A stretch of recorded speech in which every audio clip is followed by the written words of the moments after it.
IRI বা পশ্চিমা বিশ্বের এনজিওগুলো যে শুধুমাত্র বাংলাদেশে এই কাজ করেছে তা না, তারা কিন্তু বিশ্বব্যাপী এই ধরনের ক্যাম্পেইন বা এই ধরনের রাজনৈতিক হস্তক্ষেপগুলো পরিচালনা করে। যেমন 2003 সালের জর্জিয়ার রোজ রেভলিউশনের মাধ্যমে প্রেসিডেন্ট এডওয়ার্ড শেভাসকে ক্ষমতাচ্যুত করা, কিংবা 2011 সালে মিশরের আরব স্প্রিং এর সময় প্রেসিডেন্ট হোসনি মোবারকের 30 বছরের শাসনের অবসান ঘটানো,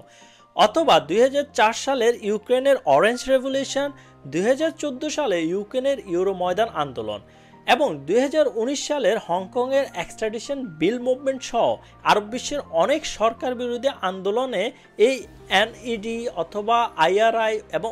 ওপেন সোসাইটি ফাউন্ডেশনের মতো পশ্চিমা বিশ্বের নিয়ন্ত্রণে থাকা এনজিওগুলো বিশাল ভূমিকা পালন করেছিল। এই ঘটনাগুলো দেখায় যে এনজিওগুলো কিভাবে আসলে কোনো একটা দেশের, বিশেষ করে উন্নয়নশীল দেশের রাজনীতিতে হস্তক্ষেপ করে এবং সেই দেশের জনগণকে সরকারের বিপক্ষে উস্কে দেয় এবং শেষ পর্যন্ত সেই দেশের স্থিতিশীলতা নষ্ট করে।